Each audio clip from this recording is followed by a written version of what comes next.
Bonjour les passionnés, bienvenue dans mon univers où la curiosité est une qualité.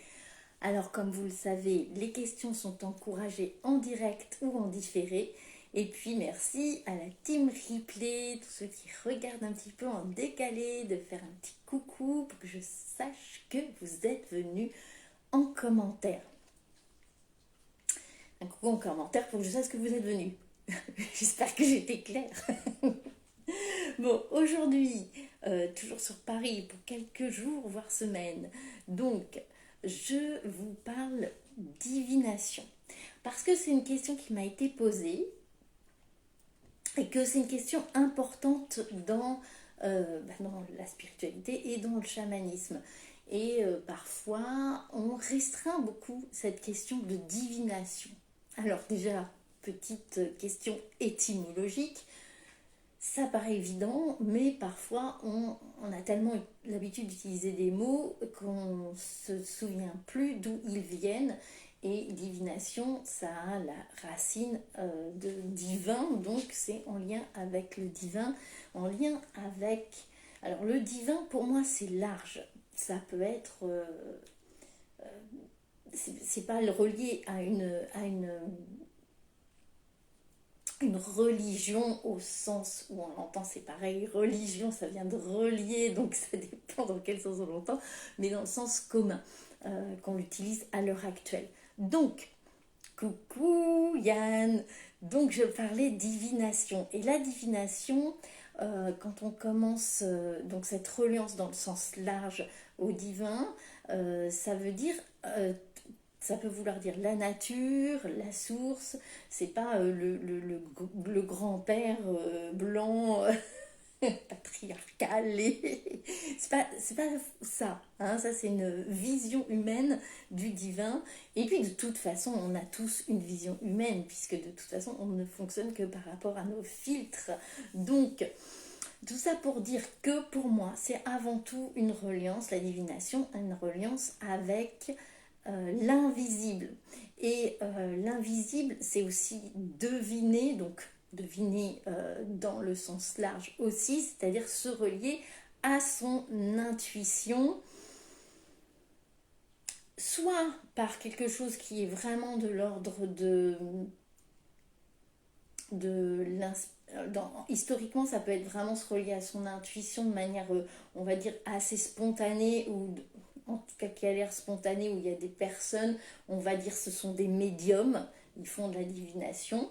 Et c'est pareil, on peut revenir sur mon médium. Qu'est-ce que ça veut dire un médium? Un médium, c'est celui qui est au milieu, qui fait le lien entre les mondes. Et c'est là où je veux en venir. C'est-à-dire que la divination, c'est pas seulement faire un oracle sur l'avenir et voir l'avenir. C'est vraiment, c'est une partie de la divination, voir l'avenir. La divination, dans la divination, il y a une notion de voir l'invisible, d'aller chercher les informations dans les autres mondes, et du coup, ça peut être des informations sur les défunts, ça peut être des informations sur l'avenir, ça peut être des informations sur le passé, par exemple, pour aller aider à la guérison. C'est vraiment c'est la même chose que médium, c'est-à-dire que la divination, c'est vraiment cette faculté à aller dans les mondes invisibles, dans les mondes subtils, pour plus qu'invisible, j'aime bien subtil, parce que parfois on peut avoir des visions, même si c'est pas des visions comme on se voit dans ce qu'on appelle dans le corps chamanique que je pratique, corps COR, hein, qui vient de l'anglais, dans les fondamentaux du chamanisme transculturel que j'ai déjà évoqué dans d'autres lives. Eh bien, c'est quelque chose qui est vraiment... on va voir des choses au sens large, ressentir, en tout cas avoir les informations qui viennent du monde invisible et qu'on peut réceptionner et restituer.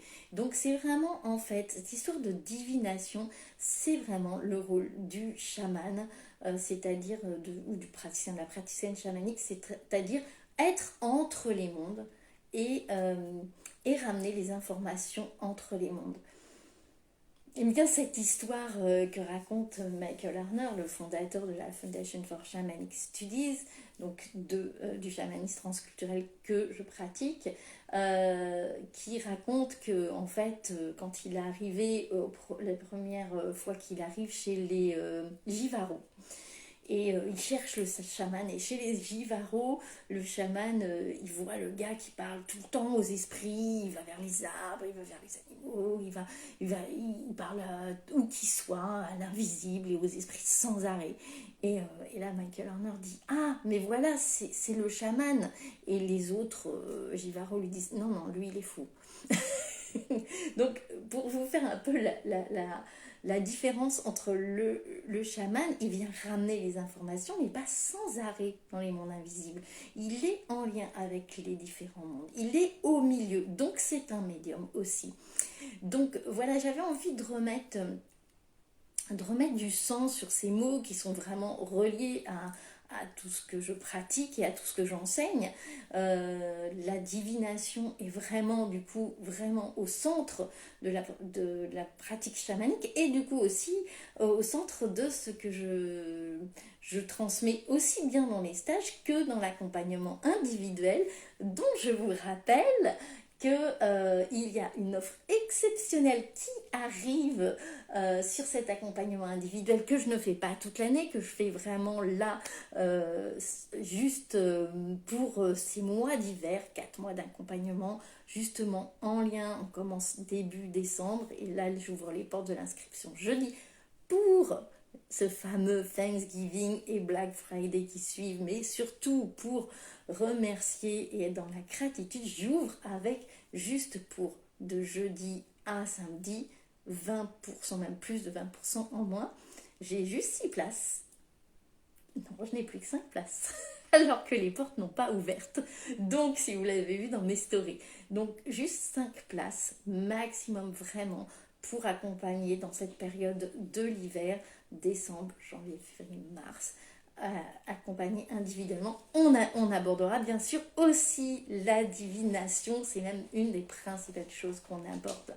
Voilà, je vois vos questions, voilà ce que j'avais envie de vous dire.